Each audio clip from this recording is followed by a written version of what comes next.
आज कळमनुरी तालुक्यातील ओबीसीच्या वतीनं कळमनुरीच्या उपविभागीय अधिकारी प्रतीक्षा भुते यांना जे ग्रामपंचायतला 12 जून रोजी कळमनुरी तालुक्यातील 125 पैकी 109 ग्रामपंचायतमध्ये आरक्षणाची वाढमधली सोडत काढली, त्याच्यामध्ये 27% आरक्षण हे म्हणजे ग्रामपंचायत अधिनियम 1959च्या कलम 10 क नुसार 27% आरक्षण मिळालं पाहिजे।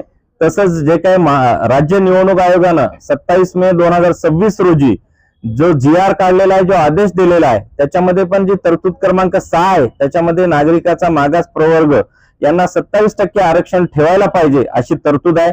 परंतु 109 ग्रामपंचायत मध्ये जवळपास 70 ते 80 ग्रामपंचायत मध्ये हे ओबीसीचं आरक्षण उडावलेलं आहे। मी ज्या धानोरा ग्रामपंचायत मधून येतो तिथं 1995 पासून 9 पैकी 2 जागा ह्या ओबीसीला आरक्षित होत्या।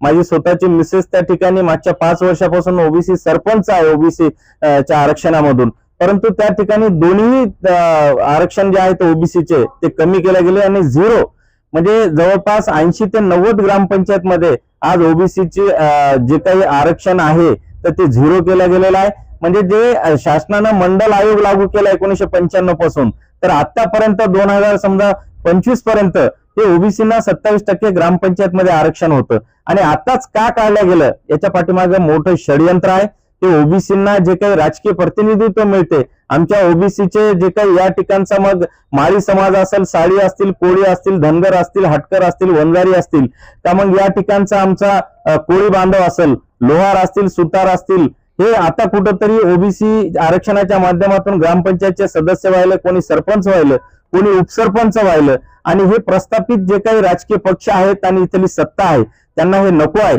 आणि एकीकडे महाराष्ट्राचे मुख्यमंत्री देवेंद्र फडणवीस मागच्या 5 वर्षापासून सांगतात की माझा डीएनए जो आहे तर तो ओबीसी आहे। मला तर वाटते की मी तर वकील आहे पण डॉक्टरला आणावं आणि यांचा एकदा डीएनए टेस्ट करावा। तर शिक्षणातलं ओबीसीचं आरक्षण कमी झालेलं आहे, इथलं स्कॉलरशिप असतील, हॉस्टेल असतील, विद्यार्थ्यांचे आज बंद झालेले आहेत।